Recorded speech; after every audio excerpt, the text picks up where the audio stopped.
আসসালামু আলাইকুম।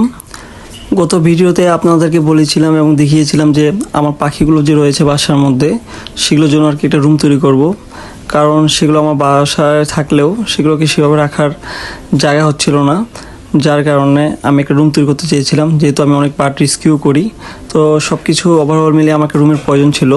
তো আমার বাসার সামনে যে একটা দোকান ছিল আপনাদেরকে দেখিয়েছি গত ভিডিওতে, সো সেই জায়গায় একটা আমি ছোট্টভাবে একটা রুম তৈরি করতে যাচ্ছিলাম।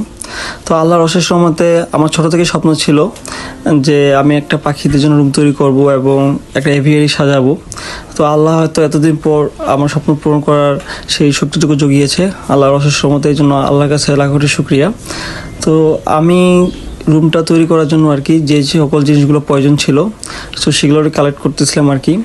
তো আমার যেহেতু রুমটা বেশি বড় হবে না, তো সেই পরিমাণ অনুযায়ী আমি জিনিসগুলো সংগ্রহ করতেছিলাম। তো সেভাবে কাজ করতেছিলাম আল্লাহর রহস্যের সম্মতে, এবং সেই পরিকল্পনা অনুযায়ী সব কিছু নিয়ে আসতেছিলাম, গুছাচ্ছিলাম। যেহেতু মিস্ত্রিরা আসার আগে সব কিছু কালেক্ট করা প্রয়োজন, কারণ তিনারা আসলে কাজ শুরু হয়ে যাবে। তো এইভাবে আর কি জিনিসগুলো আমি একটা একটা করে জিনিসগুলো সুন্দর করে গুছিয়ে রাখতেছিলাম যেন পরবর্তীতে তাদের অসুবিধা না হয়। তো এইভাবেই আমাদের দিনের পর দিন অপেক্ষার পর সেই স্বপ্ন পূরণ বাস্তবায়ন হতে যাচ্ছে। তো আল্লাহর কাছে এটার জন্য আবার শুকরিয়া জানাচ্ছি।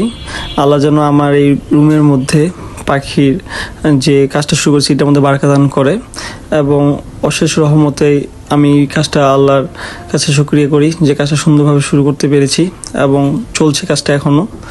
তো পরবর্তীতে আমি যদি এইভাবে এটা সুন্দরভাবে গুছিয়ে নিতে পারি, ইনশাআল্লাহ এটাকে আরও বড় পরিসরে করার চেষ্টা রয়েছি।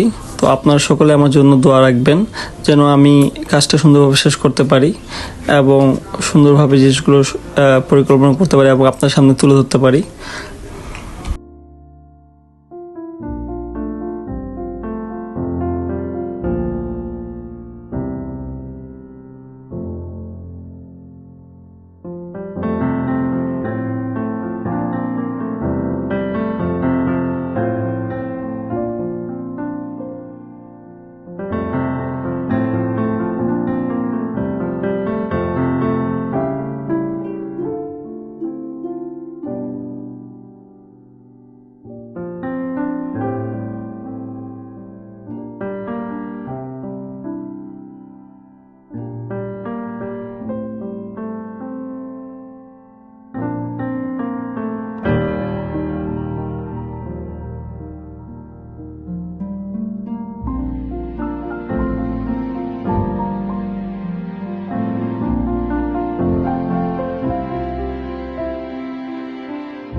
তো আজকের ভিডিও এই পর্যন্ত। নেক্সট ভিডিও খুব দ্রুত ইনশাল্লাহ আপলোড করে দেবো পেজে সম্পূর্ণ রুম তৈরি করার পরে। তো আমাদের পেজের সাথে থাকুন, বেশি বেশি লাইক কমেন্ট শেয়ার করুন এবং সকলে আমাদের জন্য দোয়া করবেন। আসসালামু আলাইকুম, আল্লাহ হাফেজ।